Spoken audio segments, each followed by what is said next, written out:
Ces partenariats consistent normalement en un contrat de partenariat entre les États-Unis et la République démocratique du Congo. Tous souffrent dans likambu moko que relève ezo linga kosala maté parce que ba vie ba otika place te. Ba vie ba ebi nyonso, ba vie ba lingi nyonso, pe ba vie ba contrôle ka nyonso. Ba lobi mboka na biso za na potentiel énergétique immense. Mais 20% il y a population de ba bénéficiaires na courant. C'est déplorable. Là toloba mingi na bato asinel. L'économie. Aujourd'hui, mesdames et messieurs, je peux parler avec franchise et avec connaissance des points importants qui sont vraiment culminants, qui vont nous permettre à évoluer.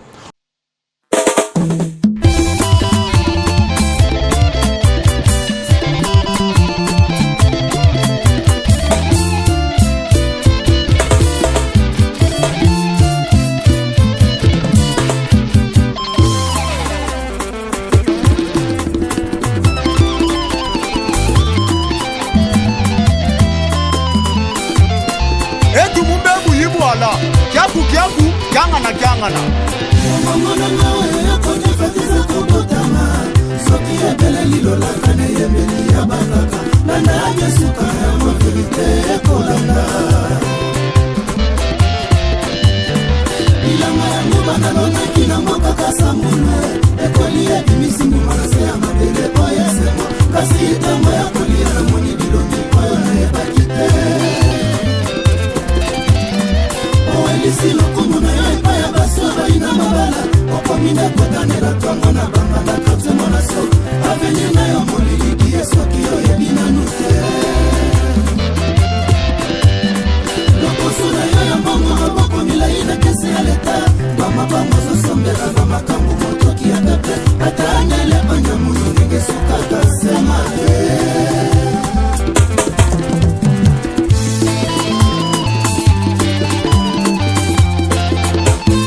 Bonjour chez vous, très chers internautes, bienvenue dans votre chaîne préférée, Férouzi TV, avec votre émission que vous aimez tant, que vous chérissez tant. Actualité plus présentée par votre humble serviteur, Lionel Bayonne. Cadeau spécial aussi à notre sponsor officiel, Ombre Jean Loboko OEP Saka, Yangonde et Pambama. Mesdames et messieurs, aujourd'hui on va parler d'un sujet très important. Sujet autolobédali, sujet à développement. C'est-à-dire sujet à kokola. C'est-à-dire sujet à comprendre la réalité. Où il y a bateau, comme déjà, biso tozo kende pour que to commande pour que makambu et simba. Aujourd'hui, on va parler d'un partenariat.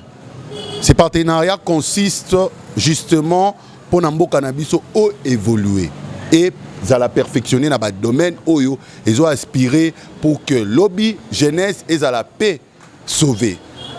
Partenariat, on a dit partenariat, il y a États-Unis et la République démocratique du Congo. États-Unis, ils ont aspiré, ils ont investi 500 milliards de dollars pour que Mboka Nabiso ait évolué, surtout dans certains miniers. Donc aujourd'hui, on va parler de ça dans cette émission. Et directement, vous savez que moi, je débute mon émission avec un adage. Et cet adage, je vais citer: un partenariat sincère vaut plus qu'une promesse brillante. Et l'idée au-delà des annonces spectaculaires, ce sont les engagements concrets et équilibrés qui comptent vraiment pour le développement du pays. Mesdames et messieurs, on va parler de ça aujourd'hui, d'un partenariat. Les États-Unis ont accepté à quoi investir 500 milliards dans la République démocratique du Congo pour qu'elle ait évolué. Maintenant, on va parler des points importants pour que Batouba soit lumière dans les Cambou, il y a 500 milliards, il y a États-Unis. Point Liboso. Les États-Unis ont accepté Boebi Mboka Nabiso et Zali Mboka Moko très rare dans Mokili. Biso toza Batou même, ko futa même pas de transport haut. Même Kolia Nabiso, même Kolata Nabiso. Pourquoi je dis ça? Il y aura une personne au Loba, ah non c'est trop, mais non c'est vrai. Toza na ba richesse ou ezali inexplicable. Tous ça même dans ma capacité à lier ça, bamboka et belé na ba richesse autoza nango. Mais richesse na biso eza exploité comme il faut te. Ba carré minier comme individuel, ba to belé ba mo kangango po na bango moko. Au lieu na évolution ya mboka. Mboka na biso zo sibir eloko moko o balobaka oyebi mozo salate. Et le Rombo Cannabis au Sibir. Et aujourd'hui, on va parler des points essentiels aux États-Unis à accepter. Il y a quoi investir 500 milliards de dollars dans la République démocratique du Congo. Pour Alibosso, les ressources naturelles exceptionnelles. Je cite, la RDC est l'un des pays les plus riches en ressources naturelles au monde, avec d'importantes réserves de colbait, cuivre, or, coltan, diamant et lithium. Elle est notamment le premier producteur mondial des colbait, un métal essentiel pour les batteries et la transition énergétique. Mesdames et messieurs, on va d'abord développer ça.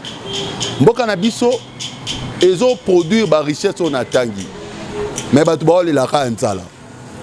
Mboka na biso ezo produire ba richesse on otanga. Mais batu bazo koka kotangisa bana comme il faut. Tout monde a rentré scolaire nge banda ba param su ba yeba ndenge ya kobanda te, ndenge ya kosukela te. Or avec l'intelligence, tu as même côté université, spécialement quand on former Batou sur maîtrise ya ba matière première autozanango. Pourquoi pas mettre des agents au baroleka porte par porte, bazo ba jeunes au baza capable ya ko sala pour que ba richesse na biso ezale exploiter. Tozo souffrir na likambu moko o que relève ezo linga ko sala maté parce que ba vie ba otika place té. Ba vie ba ebi nyonso, ba vie ba lingi nyonso, pe ba vie ba contrôlaka nyonso. Tozo avancer avec les gens au bazan na capacité, au bazo lo baké bazan expérience, mais force ezo produire inutilement na mboka. Et tozo avancer na batu au ba lo baké ba yebi na ba compétence na bango, mais au fond mboka ezo zonga sima. Bo former ba jeune.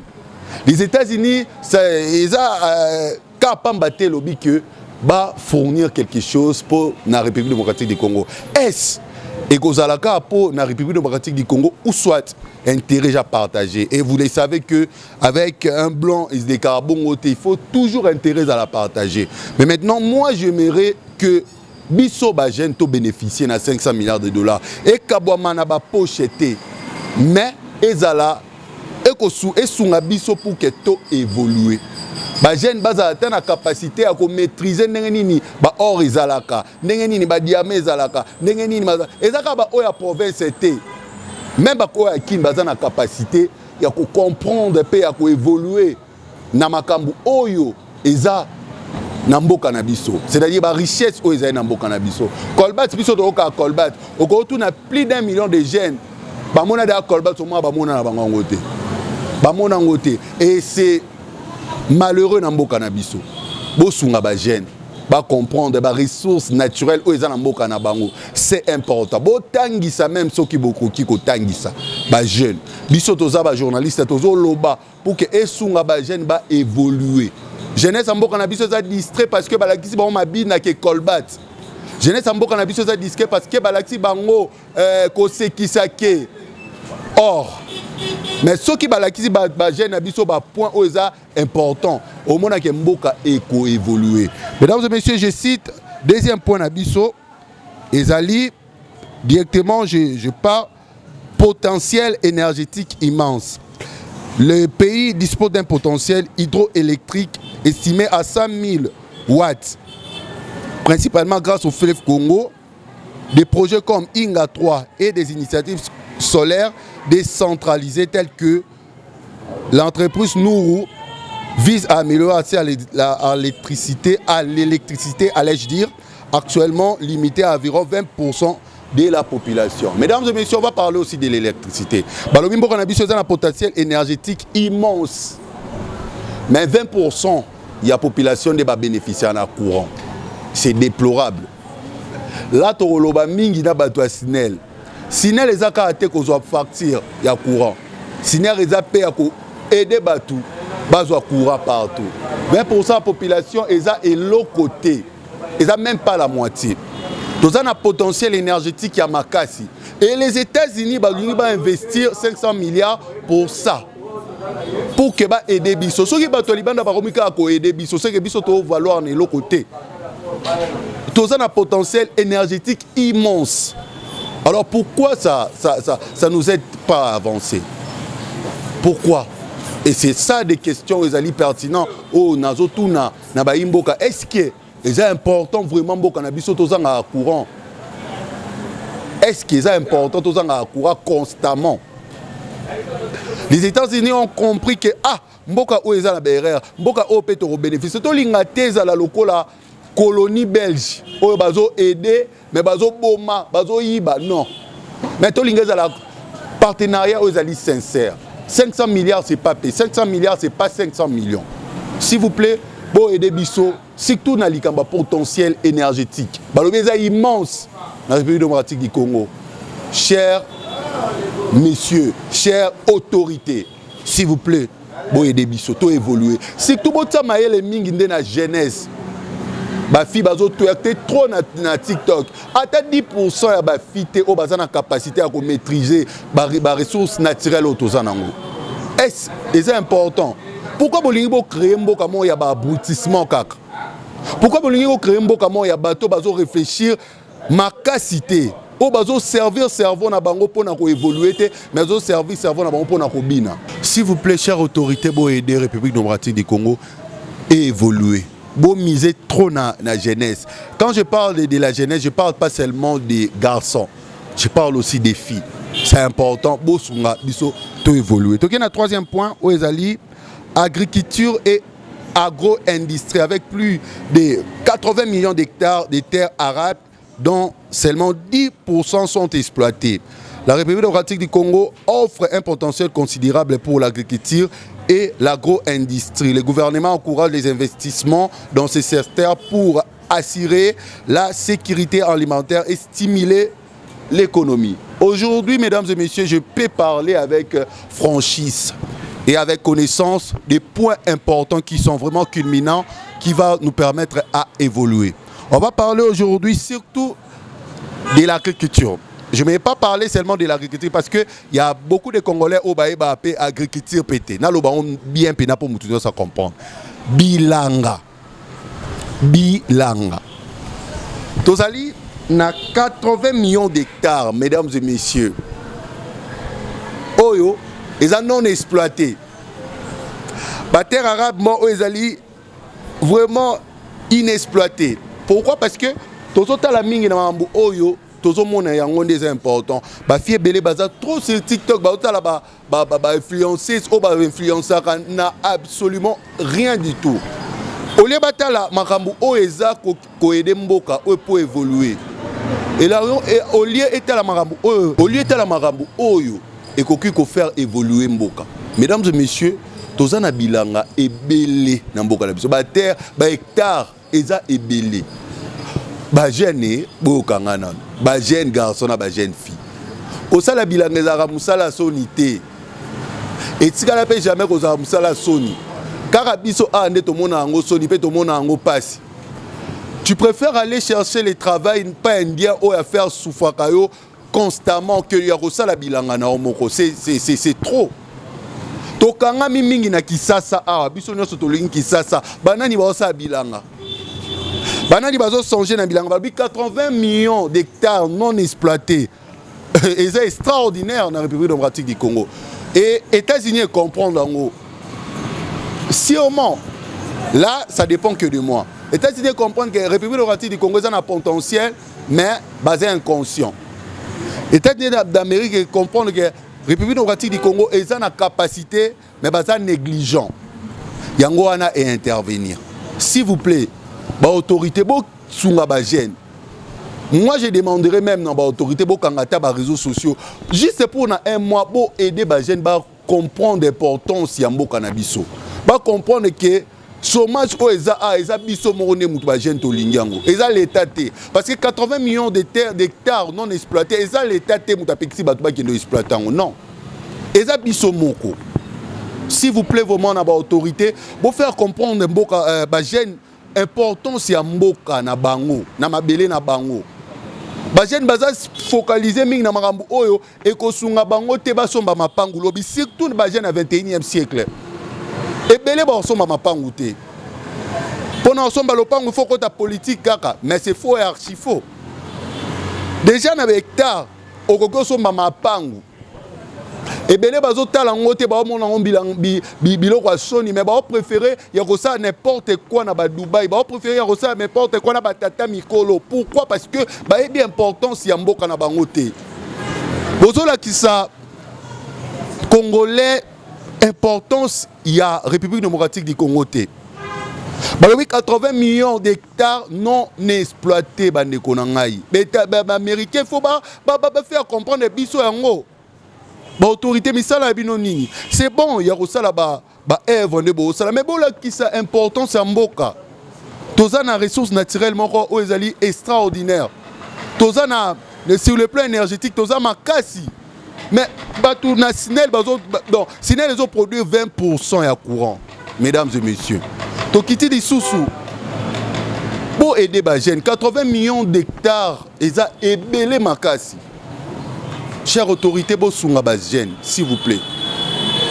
Bosunga ba jeunes, ba comprendre l'utilité na ba na République démocratique du Congo. Eza TikTok c'est pas réplica ba nzembo ba mi filmaka ba sala ba fier. Yango te muto aider mboko évoluer. Yango te bosunga nanu ba jeunes ba comprendre que bilanga na mboka na biso toza na 80 millions d'hectares non exploités. S'il vous plaît, c'est important. Mesdames et messieurs, on passe, on continue. Abonnez-vous massivement dans notre chaîne Ferouzi TV pour ne pas rater des exclusivités. 5e point, mesdames et messieurs, on va parler de ça.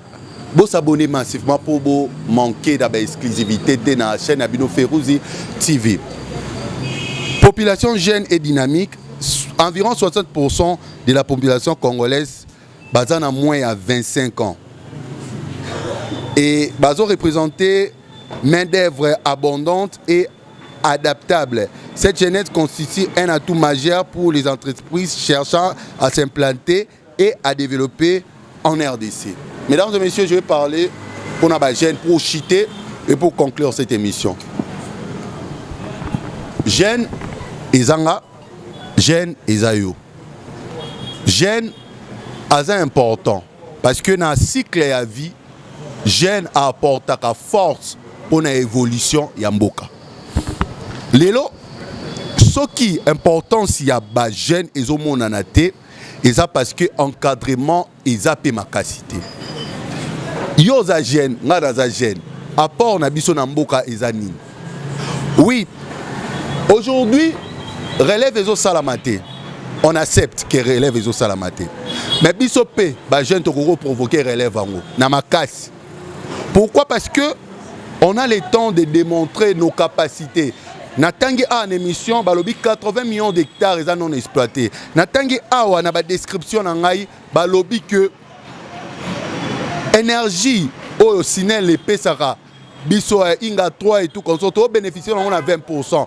Natangi a balobi ressources naturelles les a extravagants. Alors ce qu'on a jeune est que Ozana mboka moko oyo ba poste minene salamaka na ba branchement. Salela maili na yo. Salela capacité à comprendre nani ozali na mboka na yo. Lumumba kufaka jeune. Mobutu azwa pouvoir jeune. Kabila Kabanga azwa pouvoir jeune. Jeune ozana capacité à kosala makambo o bato ebele bazana capacité à kosala ngote. Ozana capacité à orienter pe à kotikala tangu bato ebele bazo lemba pe bazo limwa. Comprendre ce que nani na temps oyo. Na temps oyo eza temps ko bina na TikTok te, eza temps ko sekara te, eza temps ko silika parce que après 10 ans ozala sous jeune na makasi no ozana ngote. Comprendre nani ozali na système oyo bazo pesa en chance te. Na système oyo ezali ya branchement pe na système oyo ezali ya corruption constant allais-je dire. Jeune comprendre oyo ozali. Ozana makasi ya kotombola mboka esika mboka kita pe mboka ba modisa yango. Ozana makasi ya koboya maloba misu balobela pona mboka na parce que oza jeune. Ozana capacité spirituelle élevée, ozana capacité énergie, ya force élevée, ozana capacité à démontrer ba atout na yo na mboka na yo. Jeune comprendre oyo ozali. Et directement dans ça, j'ai lancé un message na ministre ya jeunesse. Ozali jeune loko la biso ba jeune. Pe ozali pasteur, wana na kie na point spirituel on a ko simba vraiment te. Et là moko kondi moko loba yango. Lidofo le laksara nzoto a mutu mais laksara avenir a mutu te. Avenir ya jeunesse na yo eza na maboko na yo. Oyebite nani ya rozala lobby Lumumba, oyebite nani ya rozala lobby Mobutu, oyebite nani ya rozala lobby Tshisekedi, oyebite nani ya rozala lobby nani. Sala makambu o eko sepelisa ba jeune na yo. Ba jeune na yo ba na nzala yoka bango orienté bango. Ba jeune na yo ba kwei tombola bango. Ba jeune na yo ba za na capacité à koloba te loba na place na bango parce que oza ministre. Sur ces mots, je clôture directement notre émission Actualité Plus. C'était Lionel Bayol, votre humble serviteur. Clin d'œil spécial à Ombre Jeune, notre sponsor officiel. Et restez branchés pour ne pas manquer des actualités. On se retrouve prochainement pour la suite de notre numéro. Ciao.